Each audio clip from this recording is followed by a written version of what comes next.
अंजनडोह गावामधला विषय महार समाजाच्या जमिनीचा काय आहे? अंजनडोह तालुका करमाळा आमचं मूळ गाव असेल. मी बाळासाहेब दशरथ अंजनडोह आमच्या गावामध्ये नंबर 184 ही जमीन आमच्या समाजात शासनाने दिलेल्या होत्या. त्या जमिनी गेल्या 4-5 वर्षापूर्वी चुकीच्या पद्धतीने त्या जमिनी खरेदी केल्या. त्यामुळे आम्ही तहसील मॅडम करमाळा यांच्याकडं चौकशी केल्यानंतर मॅडमनी त्याच्यामध्ये आम्हाला सहकार्य केलं आणि चूकदुरुस्तीचा अर्ज चूकदुरुस्ती हे करून आणि त्यांनी आदेश बी दिला. पुन्हा त्या वर्ग 2 जमिनी झालेल्या आहेत. तर आमचं असं म्हणणं आहे की आता आम्ही मॅडमला बी भेटलो तर जी जमीन आहे त्याच्यामध्ये त्या फेरफार रद्द करण्याचं आश्वासन दिलेलं आहे. महार समाजाची जमीन कसं आहे कोण?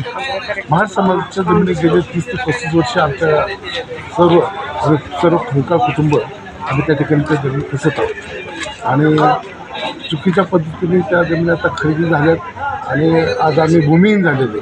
आमचं एवढंच मागणी आहे की त्या पुन्हा आम्ही वहिवटदार किंवा आमची त्या समाजाच्या त्या जमिनी होत्या त्या जमिनी आम्हाला पूर्ववत शासनाने द्याव्यात ही तुमच्या मार्फत विनंती आहे. किती एकर आहे मारवातर समाजाची जमीन? टोटल जमीन 28 एकर असून त्यातील काही ज्या जमिनी आहेत त्या जमिनी खर्चे अण्णासाहेब खर्चे राहणार जेऊरवाडी यांनी ते शिवराम खर्चे व मोहन शिवराम खर्चे व अण्णासाहेब मोहनराव खर्चे यांनी 11 एकर जमीन खरेदी केली.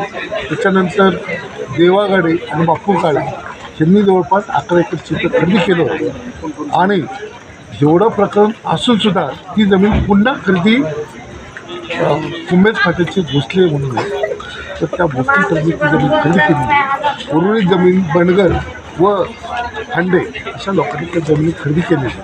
तर आम्ही वारंवार चौकीलासुद्धा आम्ही गेले 1-2 वर्ष पत्रव्यवहार करत आहोत. पण आज आम्ही चौकीला भेट दिल्यानंतर माननीय माने साहेबांनी मी आम्हाला सहकार्य केलेलं आहे.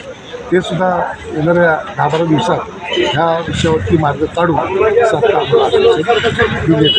तुम्ही कोर्टात जाणार का ह्या विषयावरती? आम्ही आता कोर्टामध्ये तर ऑलरेडी आम्ही मागत जायला पाहिजे होतं कोर्टात, फक्त आम्हाला थोडा वेळ लागला. तर आता आम्ही आज कोर्टामध्ये ती सर्व खरेदी रद्द होण्यासाठी आज आम्ही कोर्टामध्ये दाखल करत आहोत. खरेदी पूर्णपणे रद्द होती अशी आम्हाला